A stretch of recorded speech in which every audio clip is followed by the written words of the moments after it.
Part of executive presence is when you're communicating with people, you can make them feel important. You make them feel significant. You make them feel valued. You make them feel like there's somebody special and that they feel lucky to work for you, to have you, John, as my boss, because you make me feel valued. You make me feel, again, significant and recognized.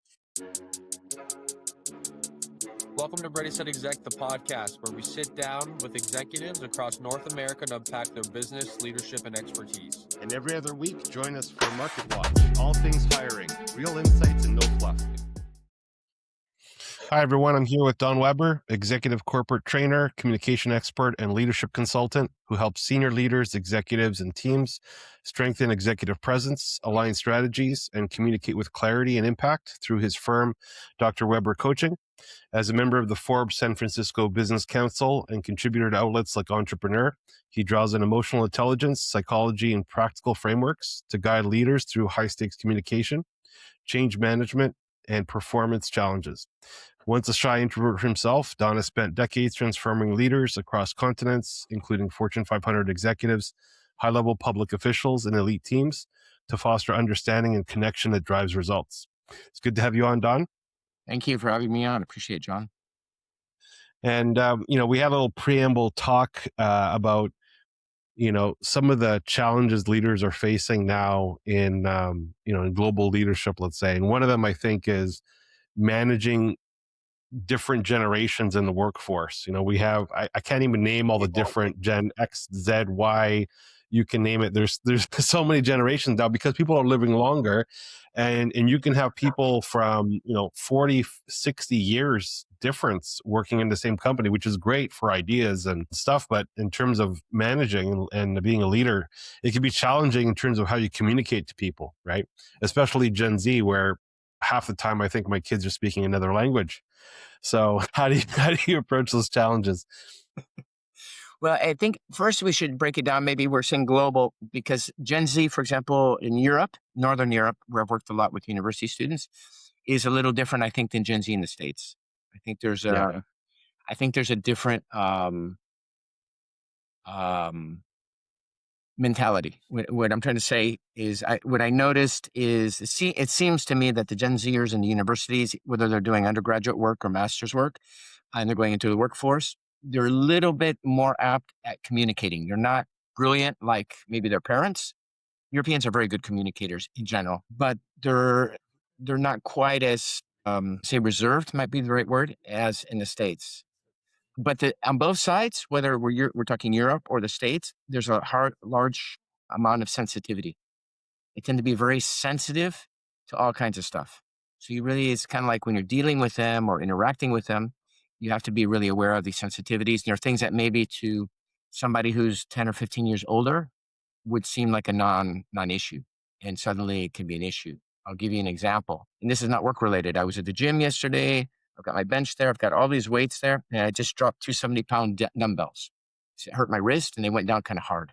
Normally that doesn't happen. This young girl comes up right next to me. Oh, by the way, there was a lot of space, right? Right next to me, which is dangerous for her. And I asked her very kindly, very politely, if she wouldn't mind maybe moving maybe a foot and a half over there because I might drop a weight on her and I wouldn't want to do that. She flipped out, literally flipped out. There was no reason for it. Anyway, whatever. So what I'm saying is being aware of these sensitivities, and that's an extreme example I just shared with you, but being aware of these sensitivities is really important. They really hunger acceptance. They really hunger feedback, particularly positive feedback. And I think they have a strong awareness of community, working together. When I see them working, we put them in teams and stuff like that to do like team projects. And a lot of times this is with adult workers when we're doing our trainings and things like that. And I've noticed that they're creative, they're quick. Of course, if you're anything tech, it's great to have them in any kind of workshop because they'll sort it out really, really quickly. As far as communicating with them, I think it's just being aware of those sensitivities that they have that are different. So things that would not be maybe important to somebody who's a Gen X person, to them could be very, very important. So they may see, I was speaking to somebody the other day and they were saying they consider verbal abuse or people saying things that they shouldn't as physical abuse, that it's the same, which kind of blows me away. I don't remember who it was that said that. It might have been you, John. Oh, I mean, I heard someone in a recent corporate training talk about how violence is, language can be violence and so on. And we had a bit of an argument about, well, if everything's violence, it minimizes the idea of violence. But anyways, that's a whole other whole other discussion. But I understand the sensitivities you're talking about. I guess the thing is, if you're talking to a big group and there's going to be some Gen Z in there, there's Gen X, millennials, you name it, and the sensibilities are different.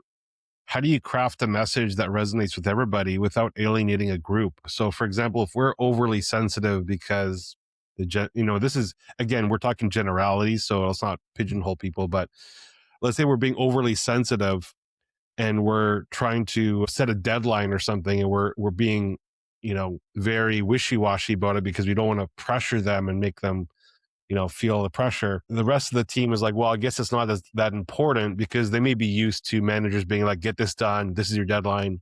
This is it. Right. Because that's how it used to be in the old days, where, deadlines mattered and so on. So how do the message then gets lost to the older generations, let's say, because of that. There's that cognitive dissonance where to them, they're hearing the message, but to them, they're taking it, oh, it's not as urgent because they didn't give us urgency. Meanwhile, the Gen Zers are like, oh, okay, they were being empathetic and so on with their deadline. And so see how how do you not lose one group or another? And maybe I'm giving this a bad example, but it's a very good question. Very good question. I mean, it's a bit binary, but I think what I've experienced is good communication. You make people feel like they're involved. You let them understand real clearly why their part is critical in the functioning of the whole overall project, let's say. So, and everybody's part has to happen on time in order for us to finish this project globally, right? And minimizing accountability, I think, is a really bad idea, whether they're Gen X, Y, Z, ABC, whatever.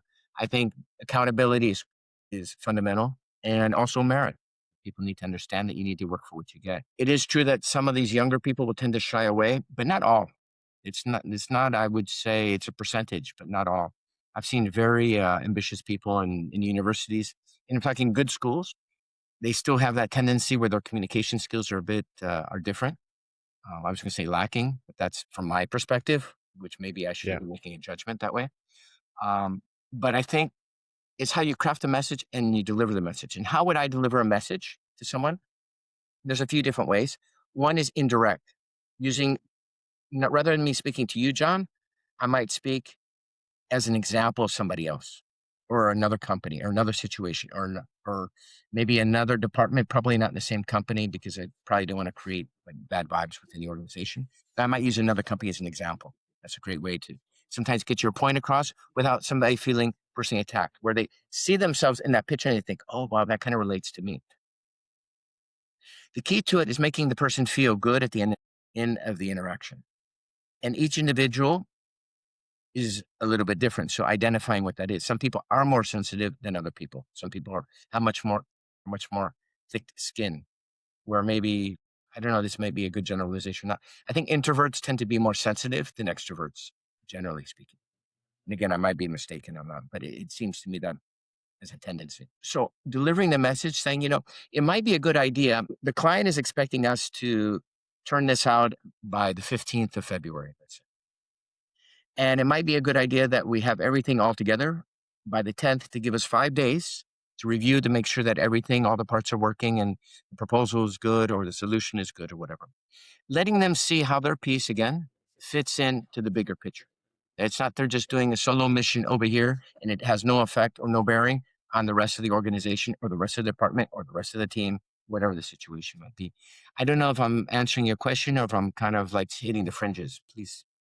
No, it makes sense. I mean, I think, some of the takeaways from that was, obviously making everyone have the buy-in by understanding what their contribution is going to do to the greater mission, setting clear accountability regardless of the generation. I mean, the deadline's a deadline, but how you say it, I think, is maybe the soft skills, right? You can have two different managers, one asking you for a deadline on Friday, the other one yelling at you for get it done Thursday night or else. So I have friends in consulting, and it's a very scary place.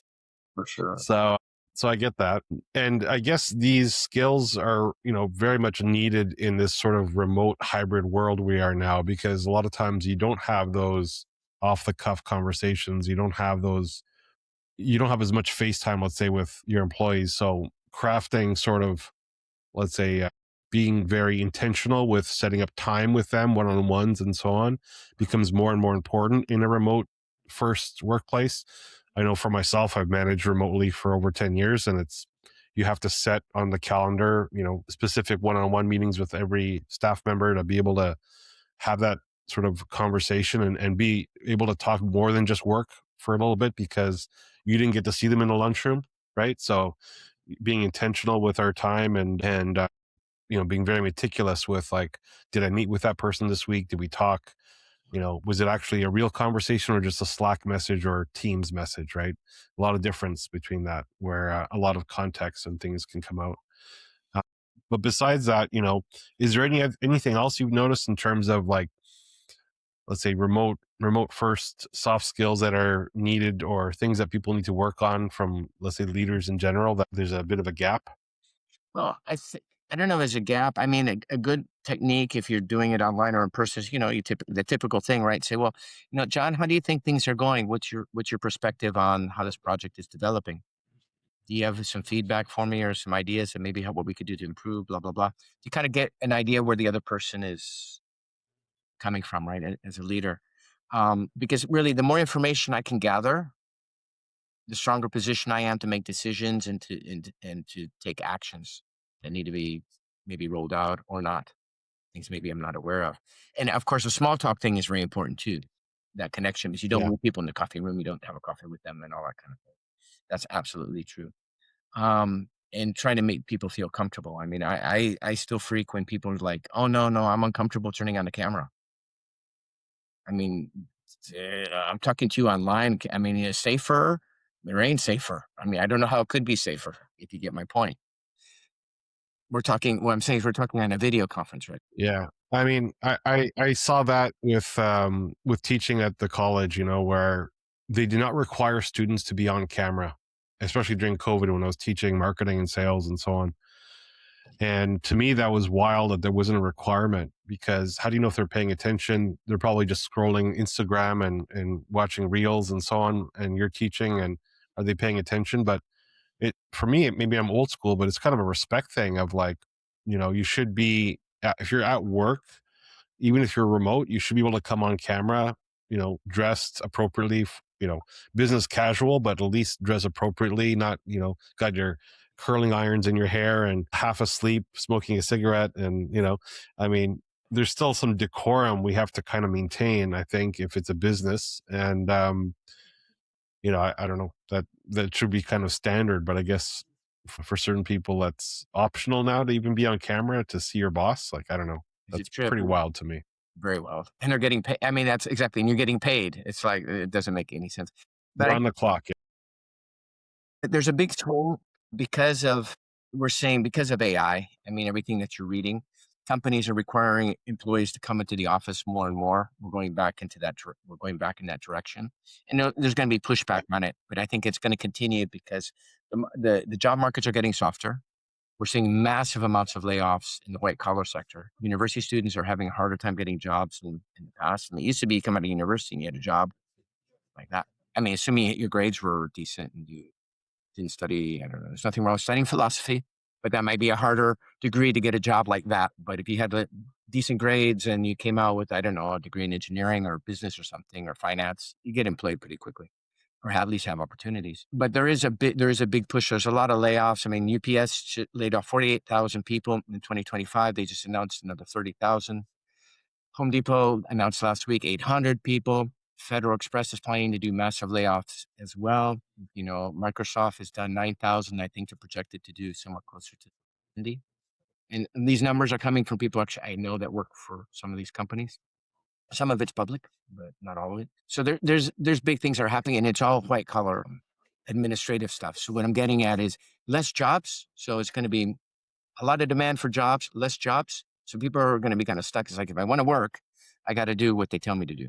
So I think we're going to see a swing back I shouldn't go back. I should say we're going to see a swing forward where people are going to be held more accountable for their performance and the conditions if they work and that kind of thing. It used to be you could work from home like 1 day a week, and that was considered like a luxury because your boss trusted Yeah. you work from home. That was like a cool thing. Now it's like an expectation by a lot of people. Yeah, I mean, I think post COVID, there's been definitely a big push for return to office. And I mean, in terms of why that's been done, there's debate. I mean, I think part of it was also a way to get people to quit without having to do a layoff. It's a good way to push people out. But for many people, I think once you've gotten a taste of remote work, they'd like it to be the standard or at least hybrid 3 days a week in office kind of thing, and have some time at home where they can catch up, especially if you have kids or, it's definitely very difficult. And I mean, I've spoken about this many times and many episodes about, I have my 3 kids. I wouldn't be able to do it if I wasn't working remotely. It's just the pickups and drop offs and everything else. There's so much to do. Right. So I get that. And I guess when it's an employer's market as it is right now with, high unemployment, you can kind of force, they have more leverage, let's say, to get people into the office. But I'd like to think hybrid is kind of the new normal in terms of what I'm seeing overall from the hiring landscape, right? Right. Just switching some gears on that, we were talking about obviously managing the generational teams, but then I think one of the biggest things is, as an executive, cultivating your executive presence, working on your authenticity when you're talking to people, because regardless of what you're saying, if you don't sound authentic, if you don't sound like you understand and have empathy for your team and EQ, this is a buzzword now. To me, it's kind of laughable because I would think we should always be authentic. We shouldn't have to be told to do it. It should just be standard to be an honest person, but I guess now it's a differentiator. So anyways, what do you have to say about sort of how do you build your, your executive presence? Because that sounds like a pretty loaded. It's a lot. Yeah, it really is. Let's start with authenticity, and we'll go to executive presence because I think authenticity is so important. Authenticity, I mean, I think what's happened is because of social media, because we were so attached to these little gadgets, that people start looking at each other like objects rather than people. And we lose our curiosity about people. The other day, the internet went down in California, in this area. It was actually really nice. And you could see people kind of like not knowing what to do, right? But, in the old days, it's like if you needed a service, needed whatever, you needed another person to either ask them a question, whatever. And so you were forced to interact with people. Nowadays, it's easier. I'll just look it up on Google or I'll go to GPT chat and I'll look it up. I don't need to ask anybody. So more and more people are being separated. But having a healthy curiosity about other people, being interested in other people, genuinely, not phony, that's authenticity. Now, it's a great buzzword, authenticity. What happens when a leader doesn't actually have an interest in other people? Well, it's going to show.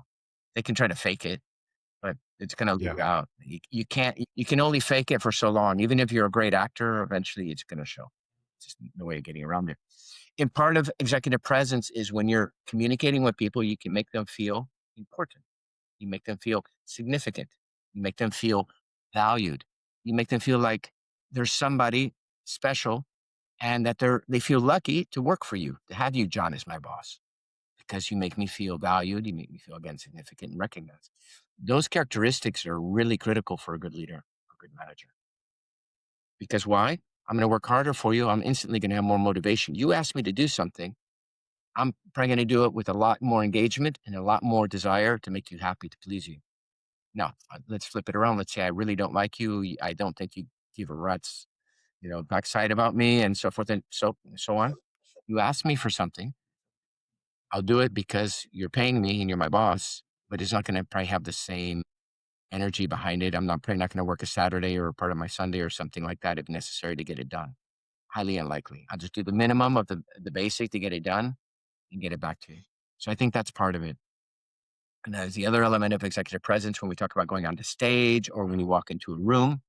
That obviously has to do with real simple things like your haircut and being shaved and dressed appropriately for the meeting, right? Also has to do with how you walk. And that's demonstrated through self-confidence, real self-confidence. You can fake it again like an actor, but real self-confidence oozes out.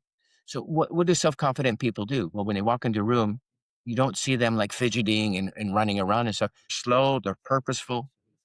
When they respond to questions, they stop, they think. At least they stop and they pause. So it makes it look Yeah. like they're thinking about what you said. Again, that makes the other person who asked the question feel more important because, wow, they took the time. My boss took the time to listen to what my question was and thought about it before giving me an answer. So these are like small things, right? But in addition to that, not speaking too quickly, which I happen to do. It's my natural default. Speaking more slowly. Again, knowing when to pause, using inflections in your voice so you don't put people into a hypnotic trance, which you can do on stage if you speak like one note on a piano like this. Yeah. I'm really excited. You like hearing me speak, don't you, in public? Yeah. You don't want to do that because your audience is going to be, after about 2 minutes, they're going to be scrolling through TikTok or they're going to be like whatever, depending. Yeah. But so those are some key things. Executive presence is also the idea that when you come into contact with somebody, that you feel you come in contact with your boss or one of the leaders, that there's a problem, let's say, and it's like they give you that confidence, like, don't worry about it. I've got your back. I've got this. I've got a solution to this. It's not the same. Yeah, I guess sort of the question that comes out of that though is for some people, I guess people equate this to more of like charisma, right? And not everybody's charismatic. I mean, I know a lot of people that are big intellectuals, very competent, but just, you find more charisma in a paper bag or something. Like they're just not charismatic, and they're thinkers, and so on, very dry, So how do you work on that and still show executive presence when you're not a charismatic person? Maybe you're a very big introvert, and I mean, I think some of this is learned behavior of years of being an executive and moving up the ranks and, having to speak to leadership and the board and all that. Like practice improves things, obviously, right? I know I'm a better speaker now than I was when back in university when I was just starting off. So, I mean, the more you do it, the more public speaking you do. I think teaching helped, right? But in general, I mean, a lot of people have trouble. So what can they do to improve if, they're really struggling with this? Or when they do try to be charismatic, or, it just comes off cringe, like. I think it'd be great to tell you a quick story. Bill Gates. I think everybody listening has heard the name Bill Gates at least once or twice in their life. Everybody knows about Bill Gates right now. Boy. Oh boy, yeah, that's right. Oh boy, him and Lord, what's his name? And oh boy, a lot of them actually. Maybe another example. But this one I can give you because I have information firsthand. So we're going to use Bill Gates right. because it's not like something I read. This is actually, I know a person that was working for Microsoft, working with Bill Gates directly one-on-one. Bill Gates, because he wasn't very charismatic, smart guy, but dry, not very funny generally. He hired a comedian to teach him how to present, particularly on camera, to come across more likable. And he did a lot of training. It wasn't like he just had a week meeting with this guy. This guy came in regularly training Bill Gates how to be more personable and how to be more likable. So I think it's a skill you can learn. Some people might take years. Some people can probably condense it down into a shorter period of time. And by the way, this comedian that taught him, if you look at Bill Gates, he always looks like he's going to tell a joke. He's just kind of got this smirk on his face. I don't know if you notice, or next time you see him, pay attention to that. It doesn't have to do with all what's in the news. That smirk is when they were teaching him to be interviewed and stuff like that, because he needed to be smiling more. Because smiling is one of the best ways to come across as more charismatic. But not in every culture, by the way. Huh? Maybe in the US. In Spain, you smile all the time, they think you're an idiot in business. I'm dead serious. Serious. Well, there's also that. So, no, I get that. I mean, practice makes perfect. Making some intentional efforts to, and there is public speaking courses. Like I know part of my university program, we did have public speaking, which was a very tough. Well, actually, the toughest course in the program was that. So, if you haven't already, join like Toastmasters or something. I guess. That would be good. Something for sure. I mean, because those skills are important, and I think they're often overlooked because it's not something you find on the resume. How good of a public speaker are you? Right. When we're doing, vetting with executives, very much it's like, let's see in the interview how they speak. Are they using the corporate jingo? Like, are they using all the terms, the acronyms and everything? Do they speak with presence? Are they, they make you interested. And at the C level, you see that for sure. It's definitely something we are grading on. Right. But it comes down to the difference of speaking at somebody and speaking with somebody. You're speaking to an audience. Mhm. The idea is to make them feel like you're speaking to each individual in the audience. The bigger the audience, the more difficult that gets, though. Yeah. To get that impact. So if you got 100 people, it's not that hard. It's just a matter of looking people in the eyes and having the brass to be able to do that, because a lot of people find that very uncomfortable. Say, no, I'm going to look at the back of the wall, or I'm going to imagine everybody naked. I don't know. I always say, if I start imagining everybody naked in the room, I mean, it's going to be really hard for me to concentrate on what I've got to talk about. And speaking at the right level for your audience. So not Yeah. using a bunch of acronyms that perhaps they don't understand, or using a really sophisticated vocabulary they don't understand, or vice versa, depending who you're interacting with. Other things I've seen people do, and I'm talking, high achievers, voice lessons. It's very valid. Yeah. Resonance is a really important thing when you're communicating. Body language classes, which we always teach in our public speaking classes that we do, and usually in Spain a lot, or not just Spain, but in Europe, because it's important how you stand, how you looked at people, because people, how can they judge you? They judge you by what you look like, first off, and then judge you by how you sound, and if what you say makes sense. How do you make them feel? Do they like this guy? And they make those decisions like really, really fast. There's different studies. They say a tenth of a second, within 10 seconds. Either way, it happens really, really quick. Within the first minute, guaranteed, the person's made a judgment that you're sure of. Yeah. I'm going to listen to this guy or not. But anyway, I think I went off on a tangent, which I do sometimes. Your question was about people who are dry, who are not charismatic. It's something you can work on. And if you have an interest in other people, again, a healthy interest that's not like cringy, weird, or kind of creepy or something like that, you can make people feel good by showing an interest in them. Small talk. Maybe we have a hobby in common. Maybe you have something in common. We see something the same way. People, they tend to want to hang out with people who are like what? Like them. So wherever you can find ways to connect with people. I don't know, if you're Sam Altman and you're AI genius or something like that. I mean, he's not very charismatic, in my opinion. Other people might disagree when he speaks.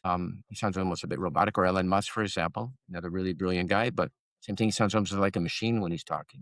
In those cases, either they don't have time or they don't have that much interest. But I'm sure both of those gentlemen have gone through training for polishing. Well, yeah. I mean, it depends what baseline you're starting from, right? Some people just need a bit of polish in terms of like hand movement, stage presence, tonation, resonance. That's sort of like the polish on it. And then other people, it's like just the basics of like, hey, when you talk to somebody, try to remember a couple of things about them and maybe jot it down in a notebook. So next time you see Sally in the photocopy room, you can mention, oh, how's your dog doing or something, just basic stuff that like we're teaching people. But no, I get that. And it's, Or I remember, guess if you, sorry. yeah, I mean, if, it's funny how it's high school all over again in terms of popularity contest. But as a CEO or C-level person, you kind of do have a bit of that aspect of, people need to like you, respect you, want to work with you, right? So that's part of the game. Exactly. That's the table stakes, I think. So when we're looking at sort of presentation skills, communication skills, and so on, like, is there any courses you recommend, or is there anything sort of like best practices you would say for presentations? I know for one of the things we were taught was if you're doing a slideshow, don't have more than like 3 to 5 bullet points on the slideshow, no more than a certain amount of words. Don't stand in front of the screen, but use the stage and walk, right? Scan the crowd, focusing on a few people, give them eye contact, right? Avoid ums and ahs was another thing I remember. And we had to literally practice that. For every or ah we said during our speech, we'd lose a percent off our mark. It was very strict. So never apologize, because as an executive, you show up when you're supposed to show up. So it's establishing some dominance by saying, when the start time is kind of thing. You're not, oh, I'm sorry, I'm a minute late, because right away you're kind of losing that. I don't know. That was, again, what they were teaching. But anything else that we need to sort of touch on for that? Well, all accurate points. I agree. I mean, walking around the stage, it depends on how big the room is, how big the stage is, how many people. The more people, the bigger your movements need to be. It's a big because it starts becoming theater to a degree. Yeah. So bigger movements, all that kind of stuff. It's a small room and you got 20 people and you're sitting there like waving your arms all over the place. That might not be a good example of executive presence, perhaps. I think it really comes down to Peter Drucker used to say, if let's say as a public speaker, your natural ability is like a scale of 1 to 10. Let's say 1 being really bad, 10 being really good, and let's say 2, right? And you work at it really hard, but you might get up to a 5. That's kind of like middle, like average, right? But let's say if your natural ability is a 5, you're average, you work hard at it, you can get up to maybe an 8, maybe even a 9, which means you become pretty stellar. So a lot of times they say, working on your skill, work on your strengths and develop those more. It's a theory that from Peter Drucker. He's one of the old management gurus back in the 50s, 60s, and 70s. The top, actually, you would say, from kind of like the Einstein of physics, but for business leadership thought. I think, though, you got it pretty much covered there. I mean, when you're doing a presentation, you need to adapt it for your audience. That's so important. That's so critical, so crucial. And be able to improv in the moment. So, for example, that's where Toastmasters is great because they make you get up and talk about a topic on the spot. Makes you learn to speak on the spot. So you come in with this presentation. I'm going to talk about, this happened to me not too long ago. I had a 2-hour deal, give a lecture, Chamber of Commerce over in Europe, American Chamber of Commerce. And then they tell me like at 10 at night, oh, we've cut it down to like 30 minutes. I've been practicing this thing like for 6 weeks every day. I mean, I had the thing down pat. I'm like, you follow me? That's difficult because it wasn't like cut it down a few minutes. It's like, so what's the most important elements here that I have to, and I designed like interactions so they wouldn't get bored and all this kind of stuff. That was a real challenge. So having that ability to be able to adapt in the minute, if you need to, you see the faces going bored, eyes glazing over. It's time to change something, do something to revive them. If you can tell a good story, tell a story. If you're good at telling jokes, tell a joke. Not maybe just change your voice a bit, which just change something to get their attention back. But yeah, I think you're basically right. Those are the elements. Well, I mean, I think one big part I've always liked about sort of public speaking was the use of storytelling to sort of expand on a very complicated idea through a story, or to sort of give a message through a story, because people relate to stories. They love stories. It's just the way to do it, right? So I think that skill set in itself is like having some personal stories to tie back to you and humanize you as a speaker. Being able to give a couple of stories to the audience, tying to the topic at hand, really helps them visualize that and relate to what you're talking about. It becomes more personal. And so that's something I think people need to think about maybe when they're presenting something. I remember all our CEOs in this big enterprise I was working at, they always tried to give a personal story when they were giving a speech, right? Because you didn't see them that often. They were kind of in their ivory tower, let's say. And, it was a very big company. So when you're at a big multinational or something and they only get one interaction with you as an executive, besides the company letterhead or newsletter, right? They don't see you maybe once a year at the annual retreat or something. So being able to inject some, personal story and humanize yourself to them, that, hey, I'm just a regular guy too, is helpful. And I think, maybe also lately in the media, there's a lot of hate for CEOs and so on, for obvious reason, with the corruption and everything else you hear in the news and the stories of, I don't want to get into all that, but there's an inherent kind of suspicion of upper management, let's say now. And so anything you can do as a speaker to humanize yourself, make it more personal, I think is a skill set in itself, and takes time to think about, right? You got to have those go-to stories that you can go to, right, as a speaker to speak on. One thing I would ask though was, one thing that we see speakers do, and we hear this in corporate, and I think a lot of people do this day to day, is sort of masking, right? So you put one face on when you're at work and a different one when you're at home, right? And that causes problems for people. Like, you want to speak a little bit about how masking can actually be detrimental? Absolutely. But you probably have heard of what they call it, the syndrome. Anyway, I'll get back to that thought in a minute. What they show in psychology or in tests is If I'm one way, but I project an image, a facade that I'm another way, the bigger the difference between what I project and who I really am, the greater internal stress I will experience. That's me, you, them, everybody. That's just the way it is, right? So I think it's really important for somebody's well-being so they don't get burned out, stress management, avoid imposter syndrome. That's what I was trying to, the word I was trying to remember is trying to be yourself. Okay, obviously in a professional setting, maybe there's certain language I might not use that I might Yeah. use in a personal setting, right? Or certain jokes that I might say in a personal setting that I wouldn't say in a professional setting, especially nowadays because things have become a lot more sensitive, you might say. And I'm not even talking like inappropriate jokes, but in fact, there was a training. I'm going to side note here. They were saying, "Oh yeah, don't use humor anymore. Humor because it's not DEI friendly. It's not this. It's not ESG. So it's not. You can't use humor anymore." And that's just stupid. Now, because of the sensitivities, you have to be careful what kind of jokes you might crack and stuff like that. But to be safe, Yeah. what I always tell people is you can always use a little bit of self-deprecating humor, a little bit. Don't overdo it because then you're creating disrespect for yourself. You can always do that. You do that safely without risking insulting other people. At least I've never come across in a situation where I've made fun of myself and hurt somebody else's feelings or somebody's been offended. It's never happened yet. There's always a first. But anyway, so the question you were asking is, I went off on a thing. Okay, we're talking. So stress between who you really are and what you're projecting out there needs to be in line. And that goes back to authenticity. It goes back to being who you project you are. I find very distasteful, especially nowadays, because I had another career before I got into corporate training. And I really detest people that pretend to be one thing, but yet there's something else. And I'll give you the most extreme example. This is a pretty bad one, though. Let's say you take one of these TV ministers. There's a guy called Jimmy Swagger. I don't know if you know who he was, but anyway, he was big. He was big time at one time. And then he got caught with a round of prostitutes, I think drugs. I don't remember, whatever, big scandal. Well, there you got somebody Yeah. who's living one way, but he's pretending to be something else.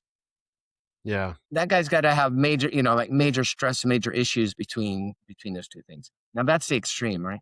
But what you don't want to do is I try to be pretending to be something that you're not, because two things. One, it's going to start leaking out now and again. So you can't prevent that, no matter how good you think you are at faking it. Now you can have a bad day and you're stressed out or you're angry or whatever, and you're just putting on a smile because Yeah. that's the right thing to do at work. And you have to get in the elevator, you have to go down to leave the building and whatever, and something happened. Okay, fair enough. That's fine. I get that.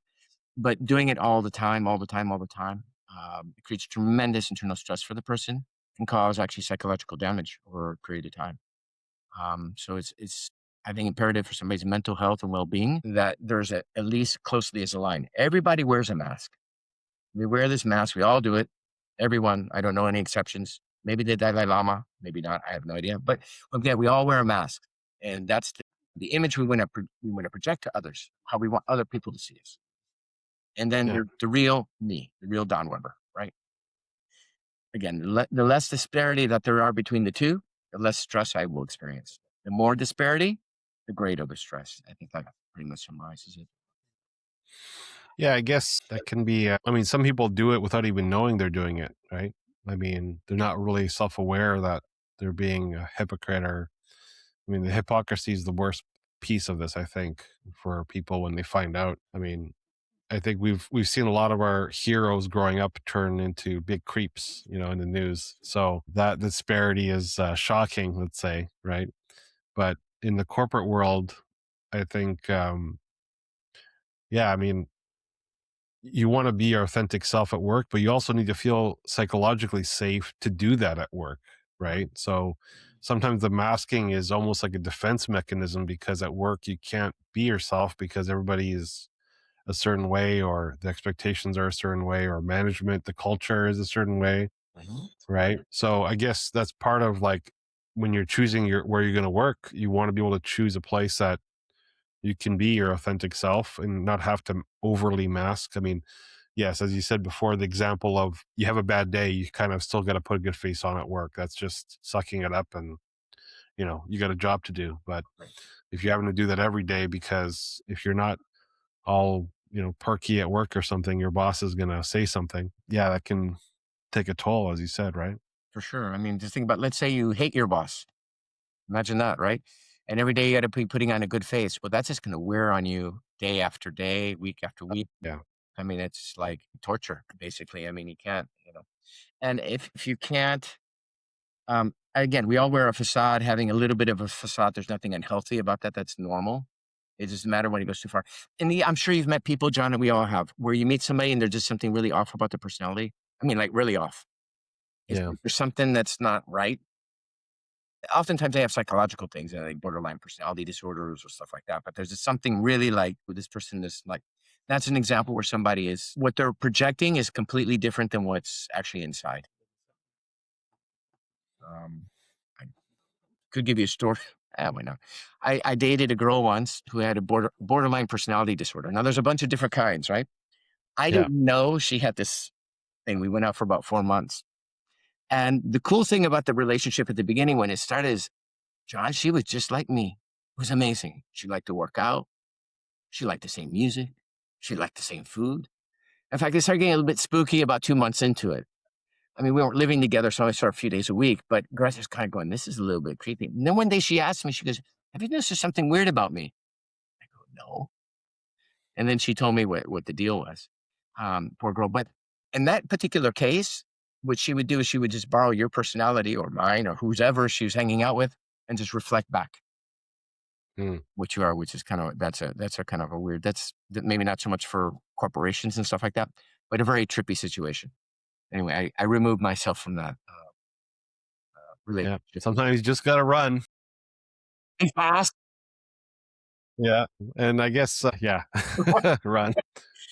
Last thing, I think as an executive, one of the key things we maybe haven't talked about yet was sort of that emotional regulation piece, and we often overlook that because I think if you find your leader is, losing their mind all the time and, not that sort of, not to say that they have to be a stoic pillar or rock in the company, but to a certain extent, they got to be reliable in terms of the responses you're going to expect from them. Emotional regulation is a big part of that, right? It being a leader and being able to regulate your emotions when things are stressful, things are tough, and how much do you want to share with your team? Sometimes it's detrimental to be sharing everything. For sure. There's kind of that filter of you want to be transparent, but you also don't want to freak people out unnecessarily, right? Exactly. That's right. Or sometimes maybe there's things that you need to check on and you don't want to say, well, I don't know at this point for whatever reason, depending what it is. I mean, if it's important, let's say, anyway, I don't know. Are there layoffs coming? Well, maybe you don't want to share that because you're not certain. You might sense it, but nobody's told you from the top down that that's happening. So it's better maybe just to play dumb because actually you don't know. I think the thing is having, which you're saying, key to that, to respond to that question, is stable responses. It's so important that when people come to you, they know that they're going to get how you're going to treat them. And you've always been consistent because the truth of the matter is, even if you work for somebody for years and one time they mess up and they fly off the handle or they freak out or something, you'll never forget that. Yeah. You'll never forget that. So it's critically imperative for leaders to always try to have that, exactly, have a stable response. So people, when they come to you, they know more or less. It might be a little bit nicer, less nice, serious, more serious, but not like, like binary or like polar, bipolar kind of reaction one time. And literally one time, it can really ruin things. From personal experience, I've done that where I have a really good working relationship with somebody. I'm a little bit short with them, my answer, and it does damage the relationship, the working relationship. They stick with that, and that's not like being rude or vulgar or something like that. Just being a little bit short and maybe too quick to answer, rather than being the normal, small, nice, da da da da da. Yeah. I've had that experience. So what can you do to avoid it? Well, let's say you're in a negative state of mind. You're feeling frustrated. You're in a difficult conversation. Things are not going easy for you. Take the time and stop and ask yourself, what do I want out of this conversation? What do I want out of this interaction? So maybe I'm speaking with you and I'm all ticked off of the meeting I just came out of, and it's got nothing to do with you, John. Nothing. Right. And you've come to ask me about something, whatever, this project, whatever. It's really important for me as a leader or manager in that situation, ask myself, okay, what's the outcome I want to have with this interaction with John? John has nothing to do with what just happened. So asking myself good questions will actually help relax my physiology and obviously my psychology. Now, there's always an argument. What comes first? The physiology influences the psychology influences the physiology.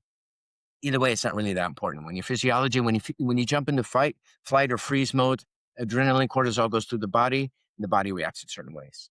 And we become about 30% less intelligent. Brain starts to shut down, and we're not thinking. So we can undo that before it goes too far by asking ourselves productive questions that can help us get out of that sort of negative state of mind. And I think that's one of the main tools that people can use. What's the outcome? What do I want out of this? Do I want to just win this argument? Is that really going to benefit me? Or is that going to benefit the organization? Or is that going to benefit my department or whatever? Or the outcome here is I want to get this project done on budget, on time, and we want it to have a stellar result. Is that the outcome I want? Okay, that's what I want. Now, I'm not feeling too hot right now because of whatever. So, but since that's the outcome I want, that's what I'm going to go for. Bring myself down. And if I can't really deal with it that very moment, then the best thing is maybe just to say, I need to take 5 minutes before I walk. We're all human, right? There's nothing wrong with that. Say, John, I really want to talk to you about that, but I need about 5 or 10 minutes because I got something going on I gotta deal with. Can I get back to you on that? It's much better that than maybe being a bit short and curt with you. And you don't deserve it. You don't even understand why. And it's got nothing to do with you on top of it. Yeah. Unfortunately, that happens.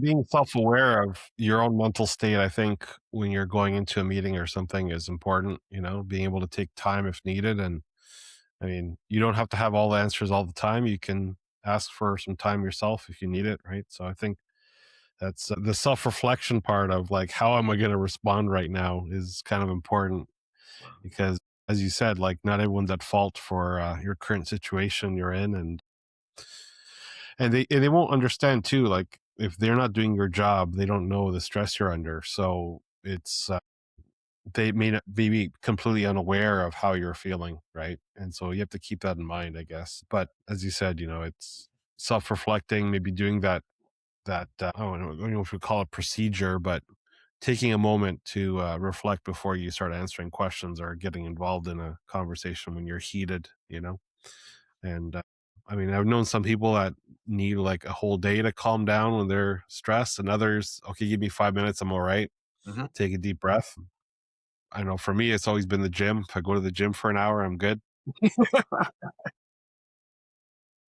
So yeah, we all have our things to do, but I guess with all this stuff, whether it's public speaking, leading, large groups of people, engaging with authenticity, engaging with masking, all these things, it's a lot of this comes back to reflecting on oneself, taking the time to know yourself, being authentic with yourself, and that self-reflection piece is something you have to actually invest in, right? It's not like a overnight thing. Definitely. To really be able to like analyze and 100%. 100%. Self-awareness is, for most people, is not something you're just born with. It's something you have to develop. I mean, you're saying, for example, what happens? You walk into a meeting and you have this project, I don't know, whatever, and somebody challenges you about the project. Now you have two ways openly in front of a lot of other people. You have two ways, right? You could say, I'll teach you a lesson to challenge me, the boss, whatever. That's one way to go about it. Or the other way might be, well, okay, again, what do I want out of this thing? And taking that, having the awareness to be able to say, okay, stop. What am I going to say here? Because it could turn into a pretty nasty situation. And if I decide that I'm going to attack the person, everybody else is going to hear that. What's going to happen there?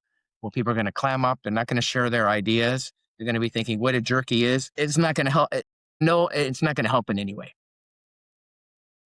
Yeah, I guess it depends on a lot of things. One of them would be like the tone and the way they're saying their comment, right? Because a lot of times in large companies, you get the knives are out for each other, and so whether it's done as a combative thing or as an actual genuine critique and feedback that you have to kind of accept, and I've seen people disarm this too when they get the feedback and thanks for bringing that up, and they appreciate the feedback and they thank the person for it, and then they or give a thoughtful response, and that can usually, disarm the bomb, right? So again, that's a skill that you have to develop and have some thick skin. And again, emotional regulation, not flying off with the ego response, which for a lot of people, that would be the ego response, right? Don't challenge me. How dare you embarrass me in front of everybody? What are you doing? So these skills are few and far between, let's say. As easy as it sounds, right? It's in practice, it's a lot harder. 100%. So 100%. Especially when they get you by surprise. Because if you're expecting, you're walking into, maybe, I'm walking into a wolf's den, you might be prepared, say, okay, I know what I'm walking into. But when they get you by completely surprise, you're not expecting it. And wham, you get side rammed. It's more, the impulsive response is more likely. Does that make sense? yeah. So when it's a surprise, it's harder sometimes to deal with, which you might interpret as a personal attack, whether it is or not. It's important too, very important too. But to be able to determine that and how you react to that interaction. But self-awareness, I agree with you completely, is very, very critical. Well, one of the tricks I remember hearing was, if someone asks a question, the first thing you should do is repeat the question back to them to show that you understood what they said. This kind of gives you time to think about an answer. Right. It's like, oh, thanks for your question. You were asking about the budgets for this quarter. Right. Well, and then you pause, and then you can answer, and you got like a good 20 seconds to kind of think about that in the back of your head. Right. So that you're not completely caught off guard. Right. So anyways, that kind of worked for me. It will work. Or the person who asked the question might even say, no, and that's not exactly what I meant. I meant this. And they soften it, or they change the question. That's a possible. I've seen that happen before too. So they ask a question. It's not maybe that they even back off. It's the way they express themselves wasn't exact. They realize the question they asked came across the wrong way. Yeah. So they reframe the wording. Well, the person asking the question could also be nervous because they're talking in front of a group, and they're nervous to have the microphone to ask the big leader or something. So, I mean, that also happens, right? Where they just blurt out something and that sounded really bad, Exactly. I didn't mean to be so direct, right? Or something. So we forget that, though, that sometimes the questioner is also nervous, right? So absolutely, that's good. Well, lots of things to think about, I think, in terms of communication styles, how to, communicate and work as a leader. And I think if hearing today's chat with us gave you some ideas, this is where you have to invest in yourself, right? Investing in, as you said, speaking classes, public speaking, even therapy if you need to sort of work out a lot of personal issues that may be holding you back from being the leader you can be, right? Absolutely. I even worked with a guy who had an anger management issue. He used to fly off the handle. He's a really talented guy. And the way they got him with me and our company was they put him in a public speaking class, and he was furious. He was a pretty decent presenter. He couldn't understand why he was there. But part of the module was set up with having private coaching sessions afterwards. And actually, things worked out really, really well in the end. But the first day, he was just livid. Why have they sent me to this to this course? Say, you're absolutely right, Santiago. I agree with you 100%. And the other trainer that was with me was like freaking out. He didn't know what to do.